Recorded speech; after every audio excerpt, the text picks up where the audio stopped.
எண்ணெய் கத்திரிக்காய் குழம்புங்க. ஒரு டைம் இந்த மாதிரி செஞ்சு பாருங்கள். நீங்கள் அடிக்கடி செஞ்சுட்டே இருப்பீங்க. கத்திரிக்காய் வந்து பார்த்திங்கன்னா மீடியம் சைஸில் நம்ம வாங்கிக்கலாங்க.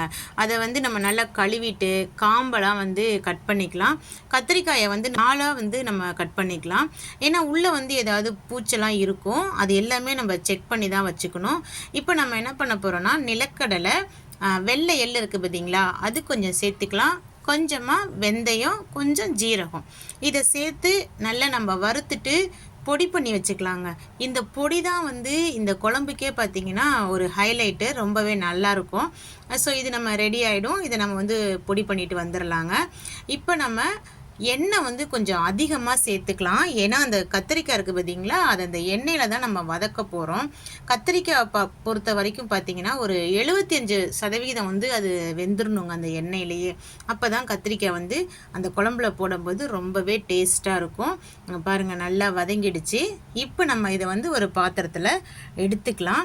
அதே பாத்திரத்தில் தான் நம்ம குழம்பு வைக்க போகிறோம். அதில் இருக்க எண்ணெயே நமக்கு போதுமானதாக இருக்குங்க.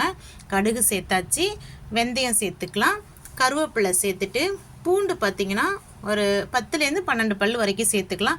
நீங்கள் அதிகமாக வேணுனாலும் சேர்த்துக்கோங்க. இந்த குழம்புல போட்டிருக்க பூண்டு பார்த்திங்கன்னா சாப்பிட்றதுக்கு ரொம்ப டேஸ்ட்டாக இருக்கும். அதனால் பூண்டு வந்து ஜாஸ்தி சேர்த்துக்கோங்க. இப்போ வந்து வெங்காயம் சேர்த்துட்டு வெங்காயத்தை வந்து நல்லா வதக்கிக்கலாங்க. இதில் வந்து பார்த்திங்கன்னா சின்ன வெங்காயம் வந்து நம்ம முழுசாக போட்டோம் அப்படின்னா டேஸ்ட்டு ரொம்பவே நல்லாயிருக்கும். பட் நான் செஞ்ச அன்னைக்கு என்கிட்ட இல்லை, அதனால் நான் பெரிய வெங்காயம் தான் போட்டிருக்கேன். 2 தக்காளி வந்து கட் பண்ணி சேர்த்துக்கலாங்க. தக்காளி வந்து ஓரளவு நல்லா வதங்கணும், அது வரைக்கும் நம்ம டைம் கொடுத்துடலாம். புளி வந்து பார்த்திங்கன்னா இது கத்திரிக்காய், எண்ணெய் கத்திரிக்காய் குழம்பு, புளி கொஞ்சம் ஜாஸ்தி சேர்த்தா தான் நல்லாயிருக்கும். நானும் அதே மாதிரி தான் சேர்த்துருக்கேன். இப்போ மஞ்சத்தூள் சேர்த்துட்டு 1 ஸ்பூன் வந்து குழம்பு மிளகாய்த்தூள், அதுக்கப்புறம் மிளகாய்த்தூள் பார்த்திங்கன்னா ஒரு 2 ஸ்பூன் அளவு சேர்த்துருக்கேன் காரத்துக்காக. கூடவே வந்து மல்லித்தூள் வந்து ஒரு 3 ஸ்பூன் அளவு நம்ம சேர்த்தோம். இதுக்கு தேவையான உப்பு எல்லாமே நம்ம சேர்த்துட்டு இந்த குழம்பை வந்து நம்ம நல்லா கிண்டிட்டு ஒரு மூடி போட்டு நல்லா கொதிக்க விடலாங்க. குழம்பு கொஞ்சம் நேரம் நல்லா கொதிக்கிற வரைக்கும் நம்ம வெயிட் பண்ணணும். இந்த குழம்பை பொறுத்த வரைக்கும் பூண்டு, சின்ன வெங்காயம், இது 2 தான் ரொம்ப டேஸ்ட்டு கொடுக்கும். அதனால் அது கொஞ்சம் ஜாஸ்தி சேர்த்து ட்ரை பண்ணி பாருங்கள். இப்போ வந்து குழம்பு வந்து நல்லா கொதிச்சிருச்சுங்க. நம்ம எண்ணெயில் வதக்கி வச்சுருந்த கத்திரிக்காயும் இதில் சேர்த்துக்கலாம்.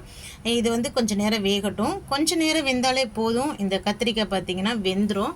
ஏன்னா நம்ம ஏற்கனவே எண்ணெயில் வந்து வதக்கி எடுத்துட்டோம் இல்லைங்களா, அதனால் நல்லாவே ரெடி ஆகிடும்.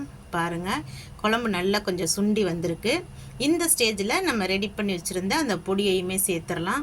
இந்த பொடி சேர்த்ததுக்கப்புறம் பார்த்திங்கன்னா அந்த குழம்போட மனமே வேறு மாதிரி இருக்குங்க. செம்ம டேஸ்ட்டாக இருக்கும். வீட்டில் ட்ரை பண்ணி பாருங்கள்.